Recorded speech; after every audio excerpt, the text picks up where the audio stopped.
Hello Year 10. So we have read and Inspector Calls, we have watched and revised Romeo and Juliet. We are now going to spend the next several weeks going over some of the poems from the anthology. Now, if you don't have your copy of the anthology with you at home, you will see that attached to the email or on class charts is a copy of the poem. Now, I appreciate that some of you may be able to print the poem out and annotate it at home. If, however, like me, you don't have a printer at home, what you want to do is you can have the poem up on your screen, you can follow my annotations, but you can make your own notes on a bit of paper, and then when we're back in school, you can simply stick those notes in and transfer it over to your anthology. Okay, so if you are unable to have that physical copy of the poem in front of you, please do not panic. Remember, everything that we have done since lockdown, we will go over again when we are back in school. So we are going to retrieve personification. So can you remember what personification is? So personification is when human characteristics or emotions are given to things or objects. So in war poetry, and it's the war poetry cluster of poems we're going to focus on first, why do you think England was often personified as a woman in war poetry? Why might a poet want to personify England as a woman? Now, our new word, which may be familiar to many of you, is patriotic. Okay, so patriotic is having or expressing devotion and vigorous support for your country. So being patriotic is having a love or taking pride in your country. Okay, and patriotism is a really, really fascinating concept. Looking at patriotism in war poetry, thinking about how people's feelings of patriotism has changed since the war, thinking about people's feelings about patriotism today. And if we're in class, you'll probably be having one of my Chillingworth lectures / rants about patriotism, but luckily for us all, we're not going to do that via video. So how would men joining to fight in World War I be seen as patriotic? So if you joined up at the start of World War I, how would that be seen as patriotic? So I'll want to aim higher question. Can you think of any modern day examples of patriotic behaviour or patriotic attitudes? Okay, so a bit like I was saying just now, can you link this concept of patriotism, of love or pride in your country, to our society today? So you can pause the video now and just answer those questions.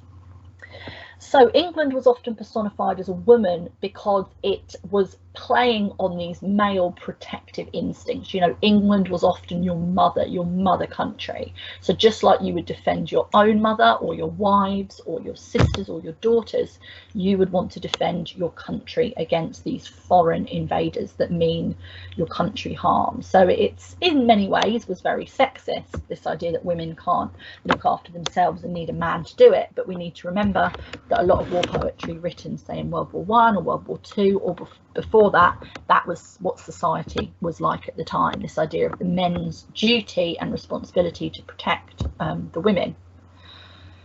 So joining to fight in World War I would be seen as patriotic because you'd be doing your duty to defend your country. So you'd be showing your love, your devotion, your pride in your country by joining up to want to protect it. So it would be seen and was often called your patriotic duty. Some modern day examples of patriotic behaviour or attitudes. Now, like many concepts, patriotism can be both a good and a bad thing.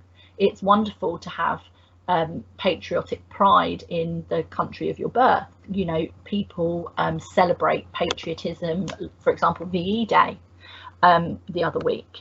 Everyone was celebrating this collective idea of the patriotism and the pride of those that gave their lives and fought in not just World War I and II, but any battle. You know, you might have a patriotic attitude during sporting, you know, global sporting events, and you're supporting that football or rugby or cricket team. So that could be an example of patriotic behaviour. Where patriotism can be nasty, sometimes, can be when patriotism can be used as an excuse for discrimination, maybe who culturally are not from the British Isles, for example. This idea of immigrants, even if they can trace their families back generations. There are, unfortunately, some people that hold the belief that people from other cultures and countries should not be allowed to be in England. And some people would view discriminating against those people as doing their patriotic duty. So, like anything, patriotism is often a positive thing and a positive attribute, but it can equally be used in a negative, in a discriminatory way as well. So, we are going to analyse a poem called The Soldier today by a man called Rupert Brooke. So we are, by the end of this virtual lesson, you should know who Rupert Brooke was and why he wrote The Soldier, how Brooke uses language, form and structure to present his attitude towards war, and how Brooke's poem represents the patriotic attitude in 1914 and at the start of the war. So the first thing that we're going to do is watch a short clip which just talks a little bit about recruitment. Now, in 1914, the British Army were desperate for men to join the army, and they began a series of measures to recruit men. The German army was massive, and our army was tiny. So if we had any hope at all, they needed to employ lots and lots and lots of different ways to convince men, any able-bodied man, to join up and fight. Okay, so as if by magic. Now, Rupert Brooke's The Soldier was eventually used as a recruitment poem. So the emotions and the attitude to war that Rupert Brooke represented was in line with the sort of patriotic duty that these recruitment campaigns wanted to make the general public feel. So if you have your copy of your anthology or you have a physical copy of the poem in front of you, then you may want to write some of this contextual information on that poem. I know my class, I get them to write it at the bottom in the sort of blank space. If not, you can just write it again on your bit of paper. So Rupert Brooke was educated at Rugby, a private school, and then at Cambridge University. So he was someone who had a very good education, and he was from a wealthy, very highly educated and very literate family. He was referred to by W.B. Yeats, who was another poem, as the handsomest young man in England. Not massively relevant to The Soldier, but he was a very attractive man and he was very popular.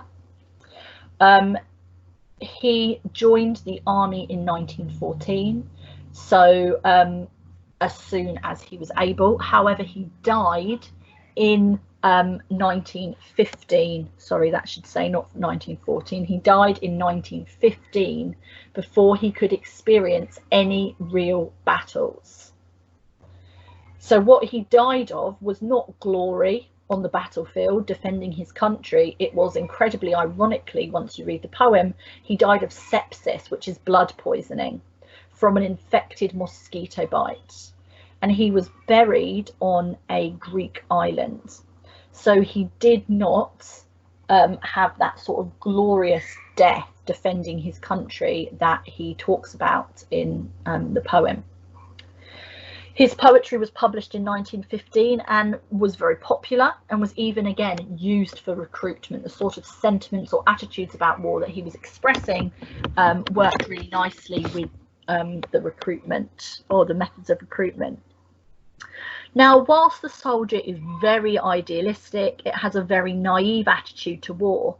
You need to remember that Rupert Brooke was writing this before he experienced the true horror of the reality of war, and you have to make some allowances for him having the attitude that he has, because actually his attitude toward he expresses in this poem was one that was shared by the vast majority of people in sort of 1914.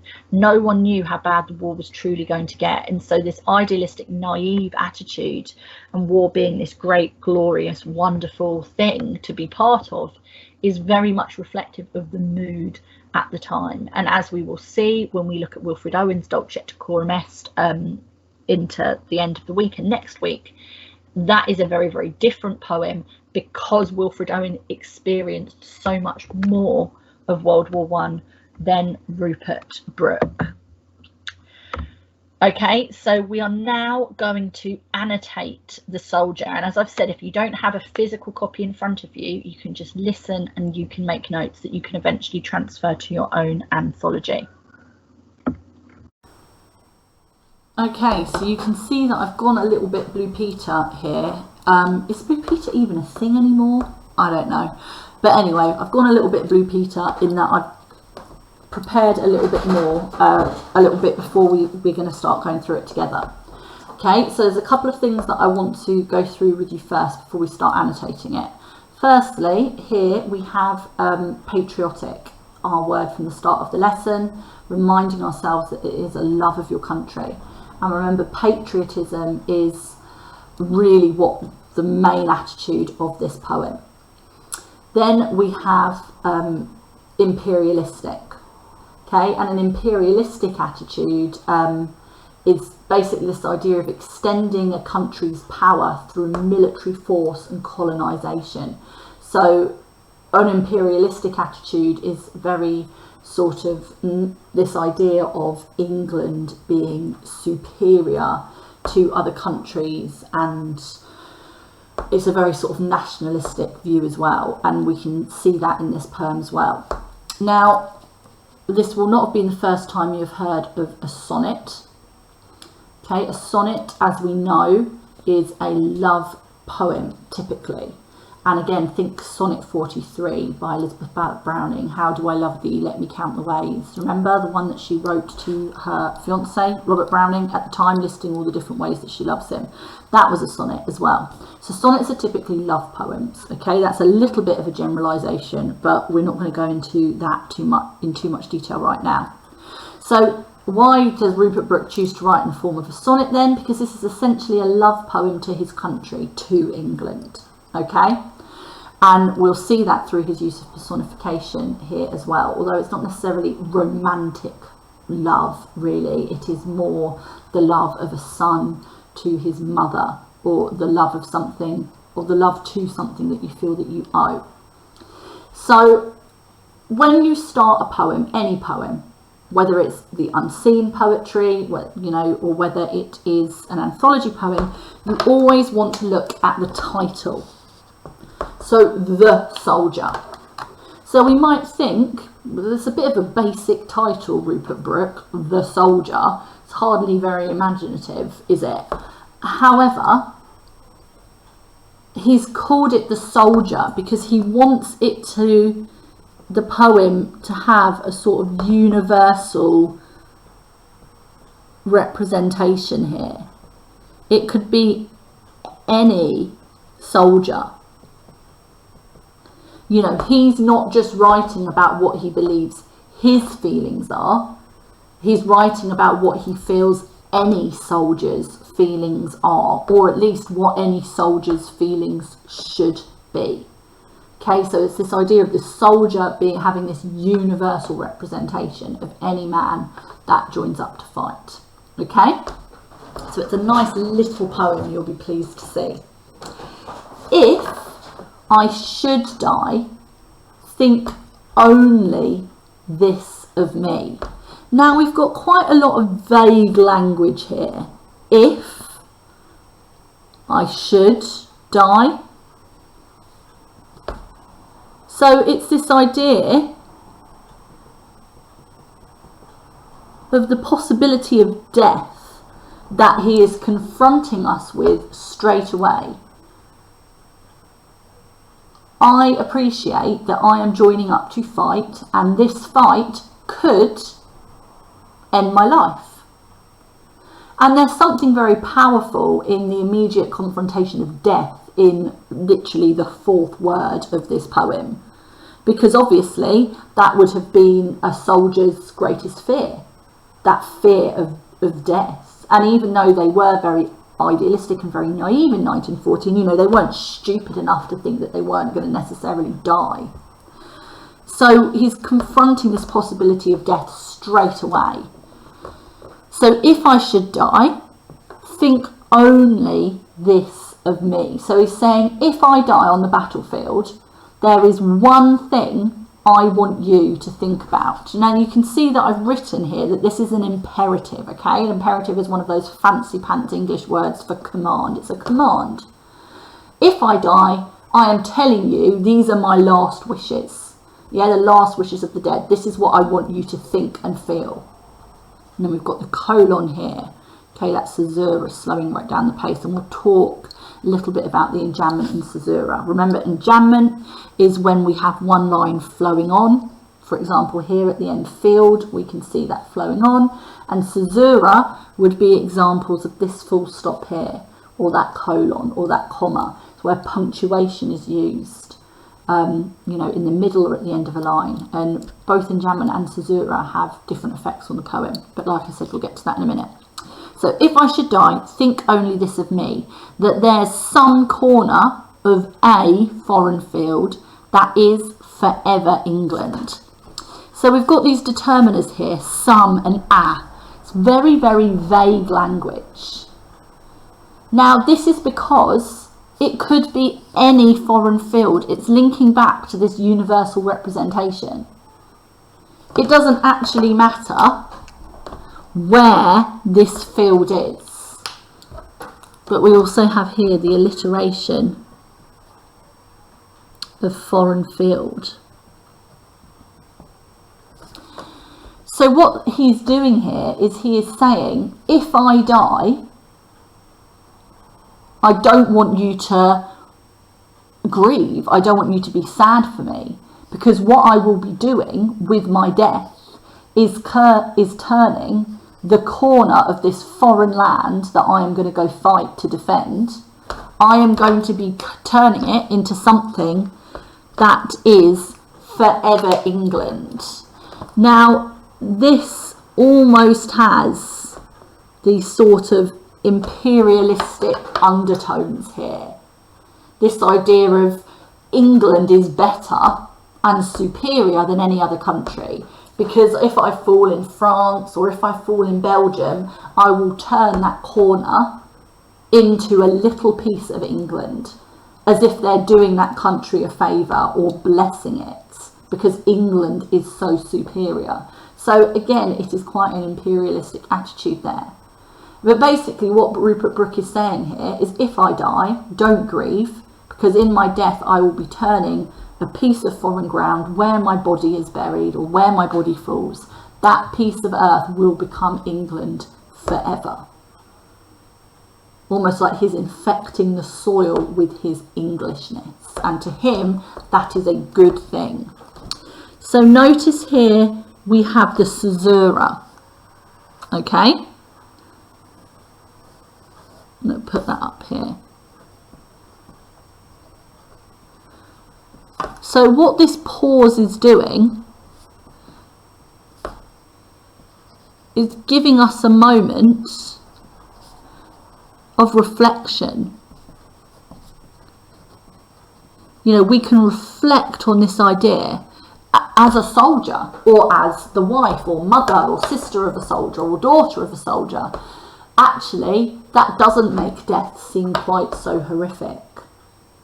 Or at least that's how Rupert Brooke would want you to feel. There shall be in that rich earth a richer dust concealed. So the rich earth here is the foreign field. Okay,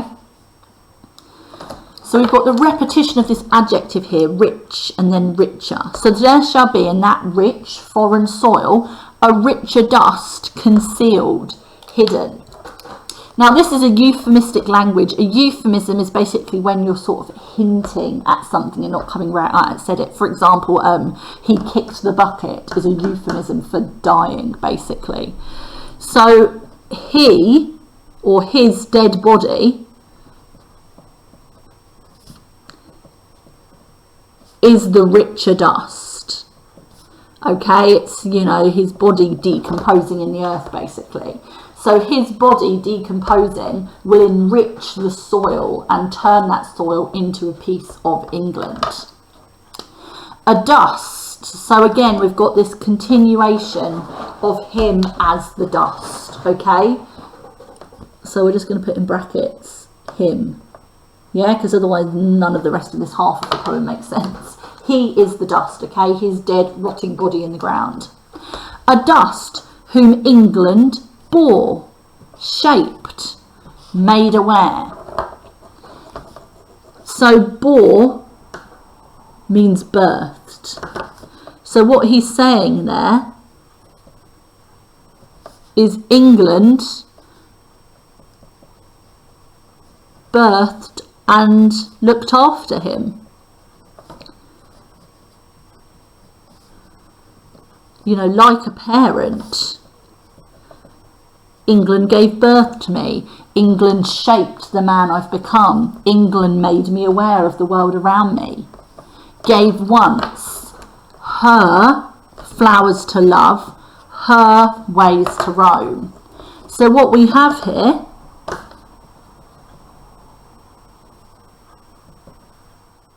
is the feminine, sorry I can't spell feminine pronoun. It's personification of England as a woman. Sorry, I also can't write. Okay, the personification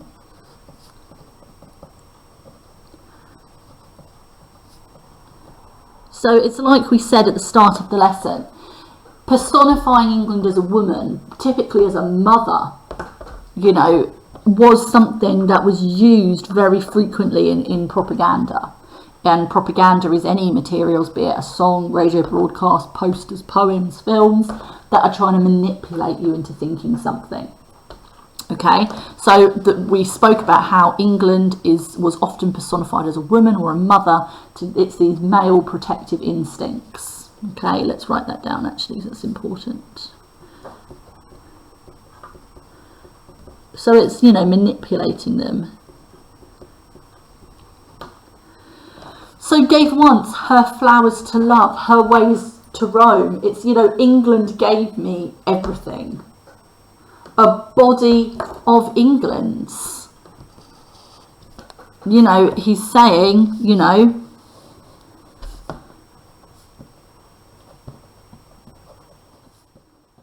my body belongs to England. So why would I not give up my body? Breathing English air, washed by the rivers, blessed by sons of home. Now what we have here is good old religious imagery, and hopefully in your heads every time you think religious imagery you think palm to palm is holy, palm is kiss, Romeo and Juliet, religious imagery showing the purity of their love. But again, it's not just Shakespeare that uses religious imagery. Lots and lots of literature uses religious imagery because it gives this idea of purity. What he's saying here is it's like baptism. Now, for those of you that aren't particularly knowledgeable about Christianity, baptism typically happens when you're young, although it can technically happen at any age. When you are baptized, you are accepted into God's love, basically, and it is that you can only access heaven, your soul can only access heaven and be returned to God if you are baptized. And when you are baptized, it washes away your sin. So what he's saying here, and he repeats it a little bit later on, is war will wash away your sins. Now I'm going to do a little box around it, because this is a really, really powerful concept. He is not only trying to make them not afraid to die, he is not only manipulating the men through this personification of England as a woman. He is using emotional manipulation by saying, well, England birthed you and shaped you, so why would you not, you know, give your body to them? And so he's adding another incentive onto this.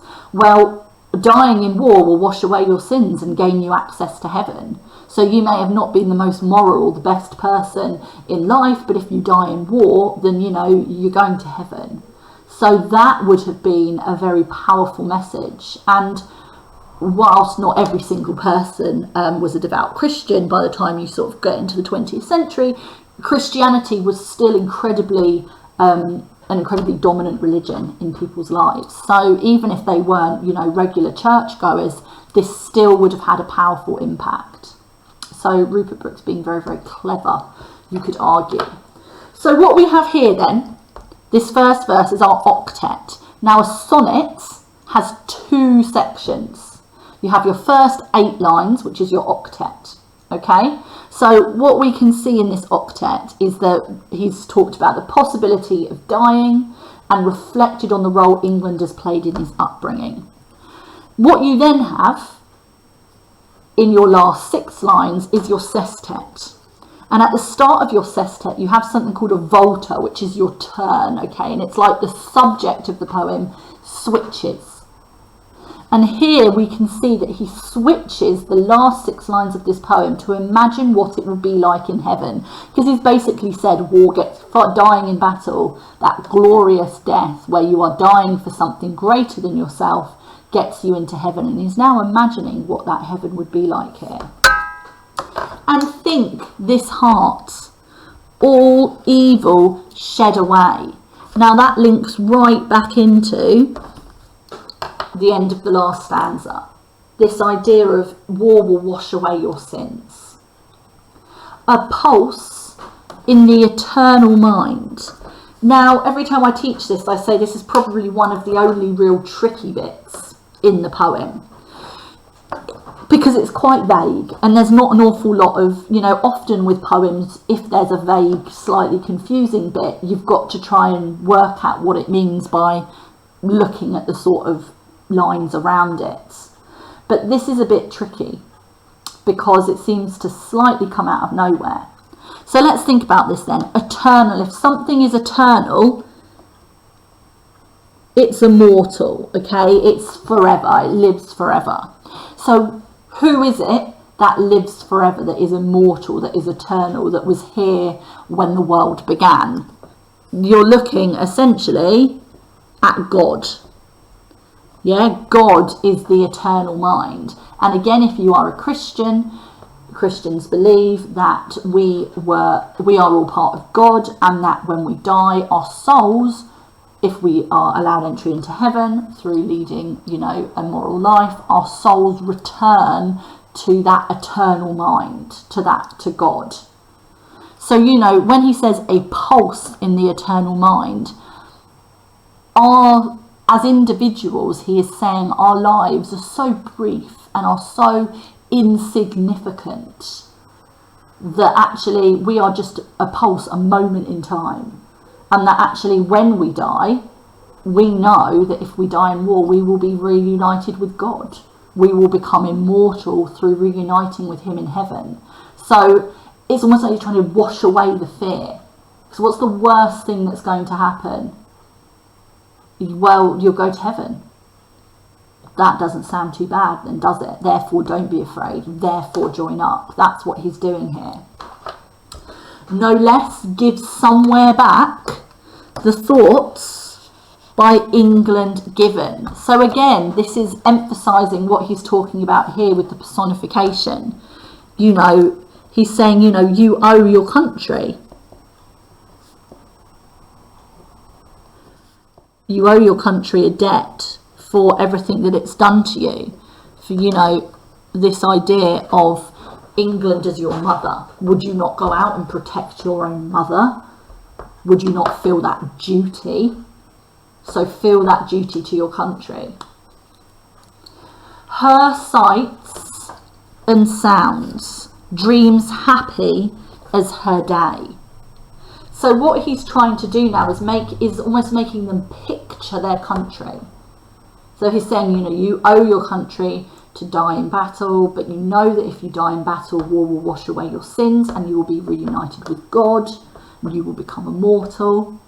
And he's almost incentivizing them further to die for their country by just reminding them of the beauty that is England. You know, think of England's beautiful sights. Think about the sounds. Think about, you know, your happy dreams. And laughter learn to friends. And gentleness in hearts at peace under an English heaven. So we're going to almost work backwards here a little bit. So he's saying heaven is England. So if you die, then you will just be back in England anyway, because England is so perfect and so superior that heaven must be just like being in England. So either way, whatever happens, whether you live or die, you will be in England regardless. He's saying, you know, death in war will bring you peace.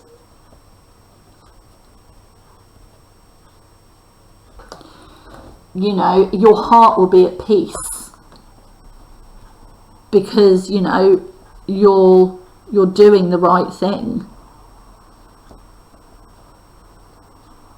So your heart will be at peace. And then we've got, you know, all of these happy words: dreams, laughter, friends, gentleness. So he's almost here listing all of the wonderful things about England, which then links back and links in to England being a heaven.